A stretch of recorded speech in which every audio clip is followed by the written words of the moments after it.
Welcome to a fresh episode of Plowtalk, the official podcast of Bain Welker Equipment, where we dig up practical wisdom in the field of experience, talking about all things ag, some things business, and a few things we can't predict. I'm your host, Matthew Bain, and we are brought to you by Ag Crazy. Go to agcrazy.com to find out more about all the parts you could ever need. We're produced by Blue Marketing. Go to thinkbluemarketing.com. Well, it is cold. Yep. To start off, hopefully you're warm wherever you are today. You may hear some nasally sounds from me because I've just gotten over a cold. I'm on the mend. It's funny because last time we talked about you just getting over the flu, right? That or some bug.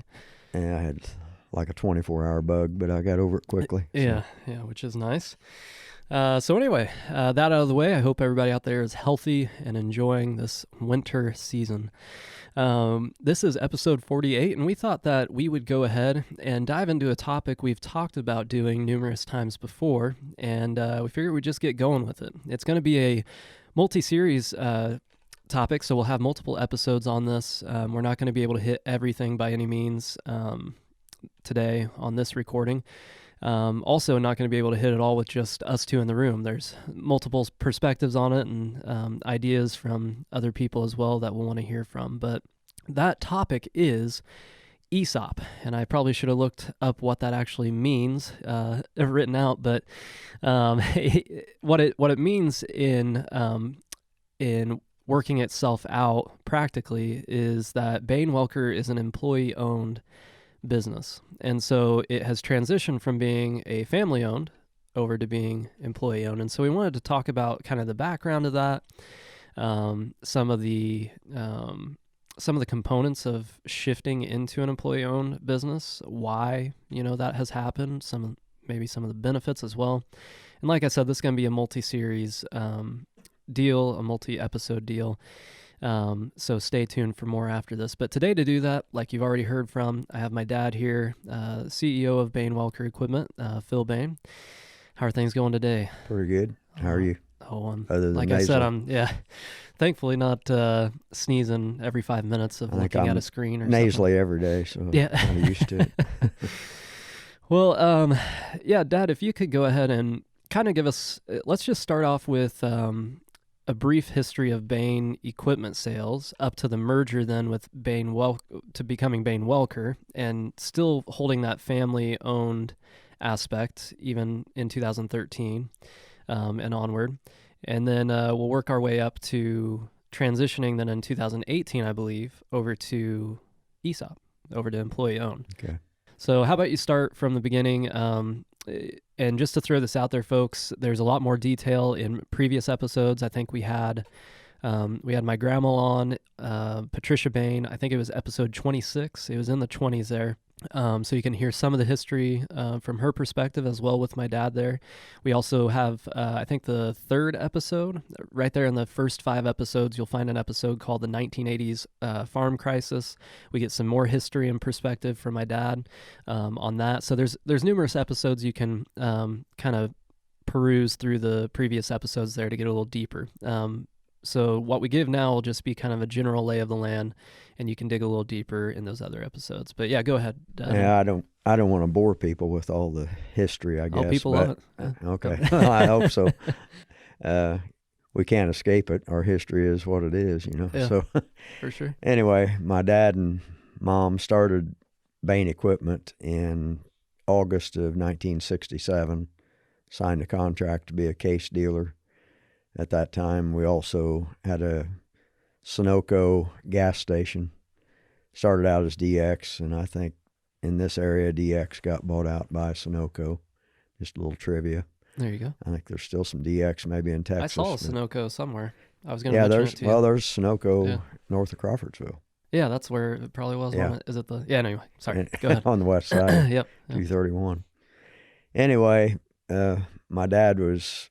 He did multiple things in business. We sold tires, batteries, did tune-ups on automobiles, general servicing and all that stuff.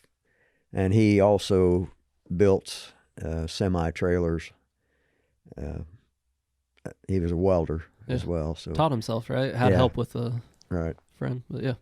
So he got, that was very labor-intensive business and back-breaking. He was getting tired and wanted something easier. Little did he know that this was not necessarily an easy business, but Yeah.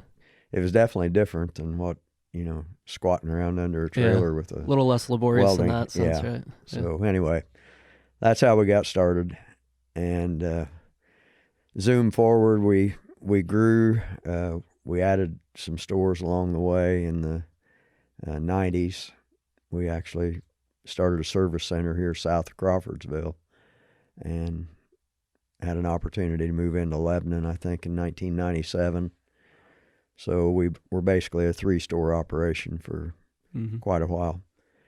I'm going to put this out there real quick because I think it's something that we'll hit down the low. I want to basically put myself on record that we're eventually going to talk about it, so I'm forced to. Okay. But you just brought up some really good points that I think down the line, folks listening, look for an episode down the line. It'll be a topical one, so not an interview with a guest or anything, but I'd love to get into just the details of some of that because I think a lot of times when we tell stories of businesses, not just us, but other businesses, what you usually get is like, hey, we started the business. This is what we sold. We had some rough years. Here's this. Then we kind of shoot forward. Here's our success here. Yeah. But it'd be really neat to, in my opinion, to hear like, what does it even take to start a new location? The details, like what were some of the conversations you had to have with people, stuff like that. But we won't get into it today. I just want to put myself on record saying one day we're going to hit that kind of stuff. So I can give you the short answer to that. The details are numerous. Yes. So we'll dive into that. Like that'll be a series as well, right? Another day. Yeah, exactly. Anyway, in 97, we had the Lebanon store. And so we were 3 stores for a little while, and then zoom forward to 2013. Actually, 1999, Norm Welker and I talked at that time about going into Winnemac, Indiana. His local dealer there was going out of business.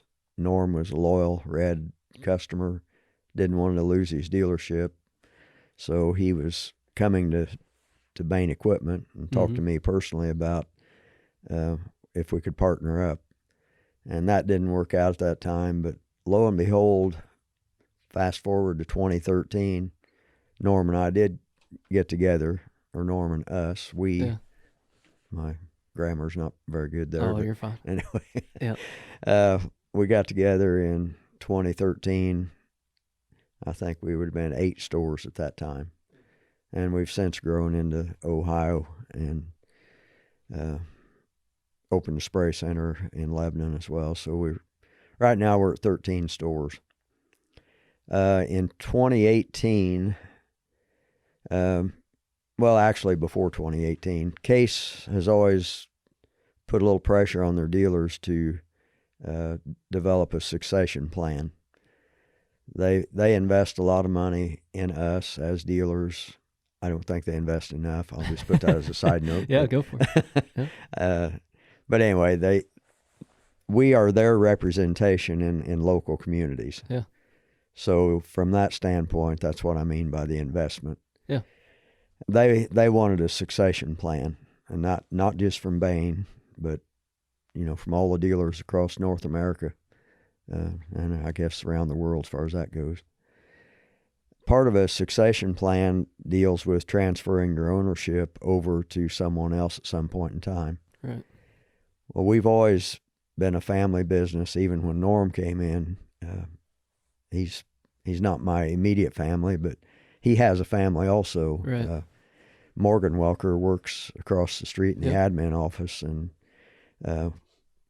he's got 2 daughters that he would like to have seen maybe go into the business with him at some point in time. Well, as farm consolidations happen, it's important to look at dealerships and say, look, with all the farmers consolidating, we're losing footprint here. So how do we grow?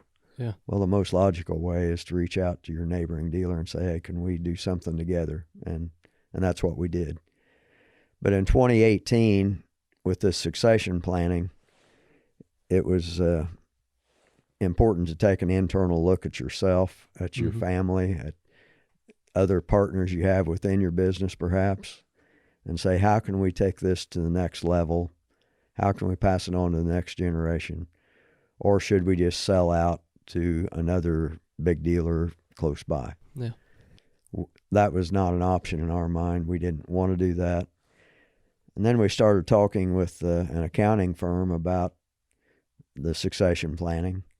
And I said, well, you know, we represent a lot of ESOPs, and one of our specialties is ESOP development of companies. So that really perked our interest.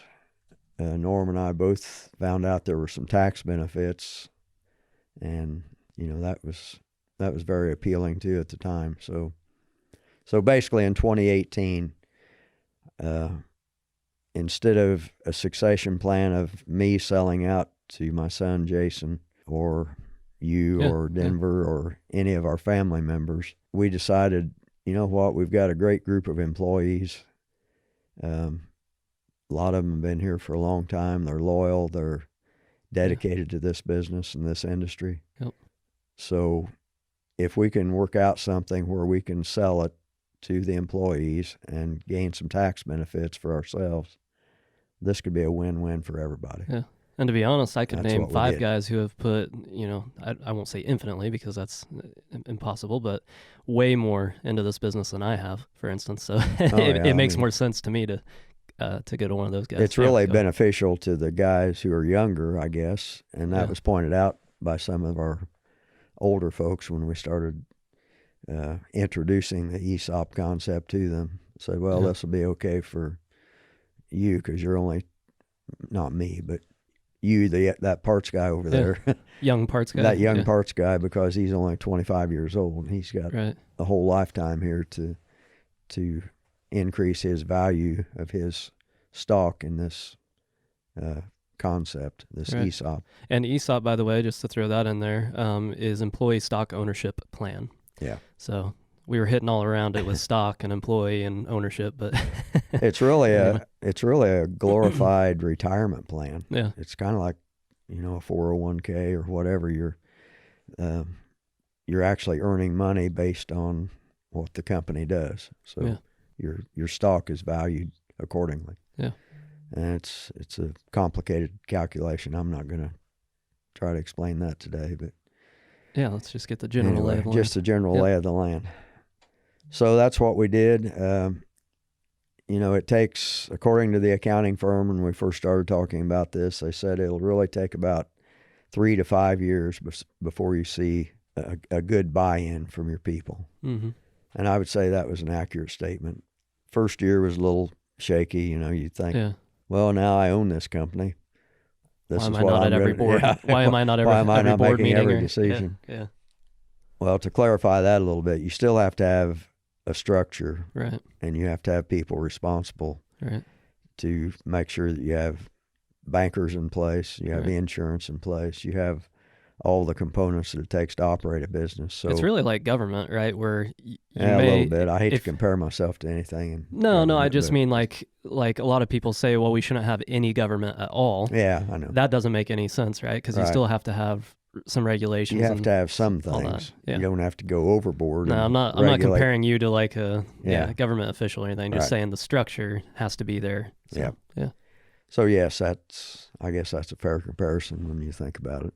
So anyway, you still have to have people at the top who are myself, the CEO, who's responsible for the overall health of the company. Yeah. And big picture stuff. Yeah. Maybe a better way of putting it is there has to be accountability, right? Somebody has to be able to take responsibility.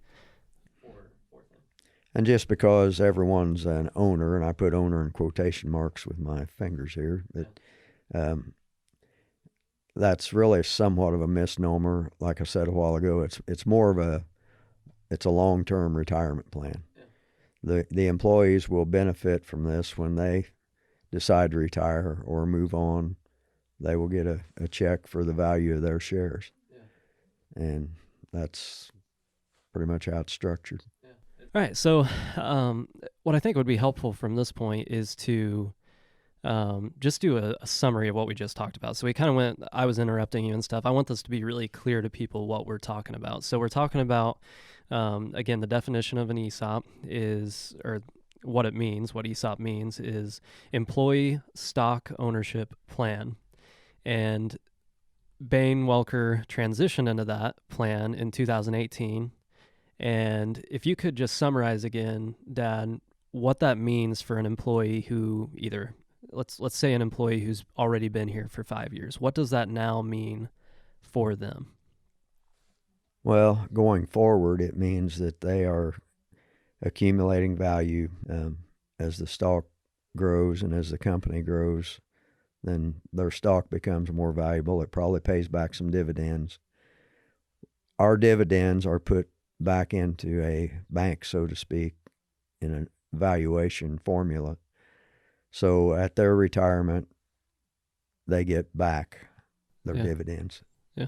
And I don't know how it happens, whether it's in, maybe at that point in time they have a choice whether they take it in lump sums or over time or whatever. Yeah, I don't know. Not the exact cash out. Yeah, I'm not sure of that because we haven't been in it long enough to have right. anybody cash out yet. That's why it's interesting to do this, right? Because we are so fresh in it. Right. So another thing I'd like to hear your perspective on is so we talked just there about somebody who already works for Bain Welker. Why should somebody, maybe what are some benefits if somebody's looking at a family-owned business? Say they were looking at Bain equipment sales in 1990, versus looking at Bain Welker now as an ESOP. What do you think would draw a person, or why should it draw them to work for the ESOP versus the family-owned? Well, I still think it's family. Yeah, I think we value all of our employees as though they are family. You can't operate a business this size without dedication from said employees. Yeah. And, you work side by side every day. Sometimes you spend more time with them than you do your real family in a certain day. Yeah, especially through harvest. So it's. But it is a draw because there is some retirement benefits to it. And we also still support a 401k for the employees too. So they have some opportunities to invest on the outside, and we do a certain match with that for the employees. So I think it's a great opportunity to, if this is the type of business that you like, it's an opportunity to make it a career. Mm-hmm. And retire with a pretty good paycheck at the end of the day. Yeah. I mean, you're getting paid all along anyway, but you get this big bonus at the end of of your run. And that to me seems like the kind of a key component from what I understand. And again, my knowledge on this is minimal. And like we've said, this is going to be a series, not a one episode deal, because my dad and I both don't have all the details on everything necessarily. But one benefit to me seems to be it's kind of on you. Like if the increase in your stock, the increase in the value of Bain Welker becomes shared across the board with all the employees. If you want more of a retirement, and correct me if I'm wrong on this, this is what I've understood it to be, but basically the harder you work, the more successful you make Bain Welker with your personal input, right, the more potential outcome you have at the end of your career at Bain Welker. So it really becomes kind of like a sports team, right? The more you put in, the greater the whole team does, right? The better the whole team does, and more reward for you because you put in the effort and you get the reward of winning, basically, right? With a sports team. So is that correct? Am I understanding that right? Yeah, I think that's a good analogy. And also, I guess it's a win-win for the former owners too, because as I mentioned earlier in this podcast, there's some tax advantages, but I didn't explain exactly what those advantages are. Yeah. An ESOP pays 0 taxes. Okay. In a subchapter S corporation, like we were previously, LLC, whatever, it's the same tax consequence. The taxes flow down to the individual owners. So myself being one of the owners, I would have to take a cash distribution out of the business because I was responsible for the profitability of the business Gotcha. for my ownership Comes down to liability. portion. Right. Yeah. So I would have to take cash out to pay Uncle Sam. Right. Now we don't have to take cash out to pay Uncle Sam. We are taking cash out to pay off the note that we are carrying to finance the ESOP. Gotcha. For the employees. Mm-hmm. So as the debt is paid down on the company, it becomes more valuable.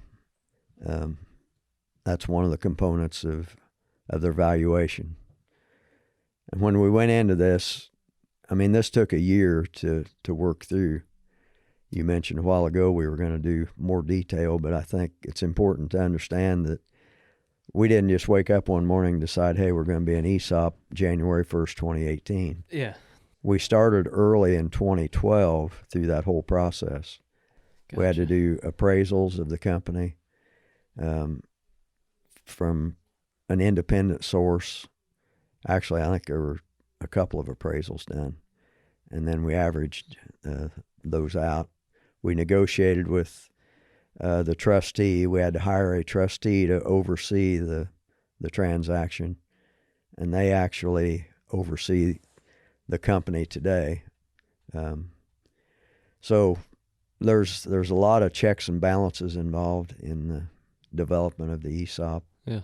It wasn't cheap to get into it, but I think the benefit will far outweigh the cost that we paid initially. Yeah, I think that's a good point to make, is that it wasn't just some easy, like you signed the dotted line one day and it, vanished as a family owned business into a ESOP or whatever. You mentioned a while ago you wanted to get back into a discussion someday about what it takes to expand the details. Well, this is one of those details totally unrelated to adding another store. Yeah.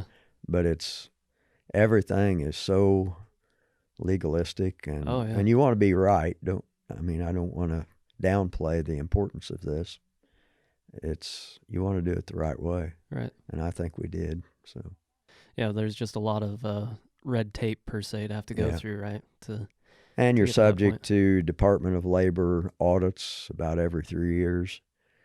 They come in and they audit your payroll records and stuff to make sure you're treating your employees fairly. So there's some oversight even from the federal government side of it. So yeah, because it was developed as a tax plan through the feds. Gotcha. So they kind of oversee it. Yeah.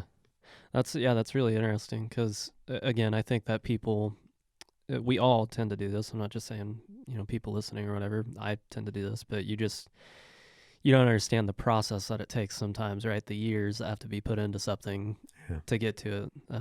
So I think that's huge for people to understand, both within Bain Welker who may be listening and also from without. There's a lot of work that goes into developing a company into the type of company you want it to be. So, and that was just a small part of the 50 years, right, that had gone into it before that. So. Yeah, and you reminded me when you said that there was a lot of questions came up when we rolled this out to the employees about liability on their behalf. Yeah. Since they're owners, what's their liability? Yeah. Well, there's none.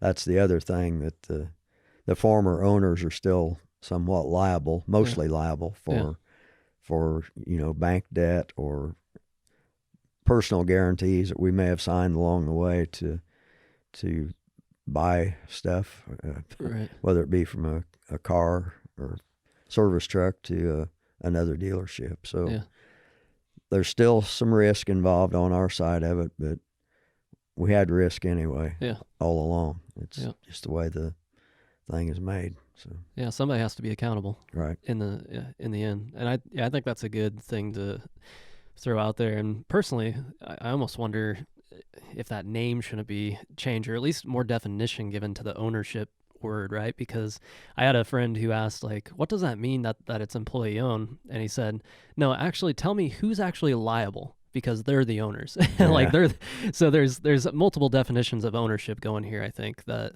well, at some point in time when they get our debt paid down, that liability will change to gotcha. a board or something. Right. Okay. So So and there's we do have an outside board. I forgot to mention that in Yeah. an ESOP. That's one of the requirements. You have to have some people within your organization as well as some members who are employed elsewhere. So we've got 3 or 4 people on our board who have nothing to do with Bain Welker. Yeah. They're, from Purdue, or they're work for a seed corn company or whatever, and they just provide advice to us and the trustee as to our financials, our growth opportunities, and this sort of thing. Yeah, you provide an opportunity that way for outside perspective. Sure do. And you get, they have less in terms of investment, like you personally, Right? So they can actually say the hard things, maybe. Yeah, they can look at it and say, this is a bad idea, or it's a really good idea. You know, so. Yeah, they have a little less bias, I guess, is what I'm trying They to don't get to. micromanage the day-to-day stuff, but I'm talking big picture. Yeah, big picture movements.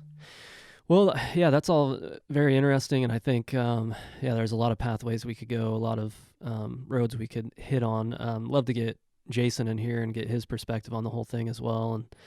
And any last I was things you want to just mention? going to say that, I'm the CEO still, and Jason is the president, so he pretty much oversees the day-to-day operations.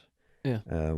We've got, we still have a controller, we still have a treasurer in operations, so and one of those serves on our board of directors. So there's a lot of oversight, a lot of shared responsibilities, and a lot of personal responsibility as well. There's one other thing I'll just throw in. There's also the emotional side to it as well. You've got this family business for 50 years plus, right? Yeah. And then all of a sudden we're selling it to the employees. What are you thinking? That some of that goes through your head. Oh yeah, definitely. See, my mom and my brother were still owners, and Jason was an owner. Norm, obviously, he had a couple partners, but when we got together in 2013, who were owners also. So you had to get everybody on board to make this transition. Yeah. That's a huge factor. Yep. Definitely.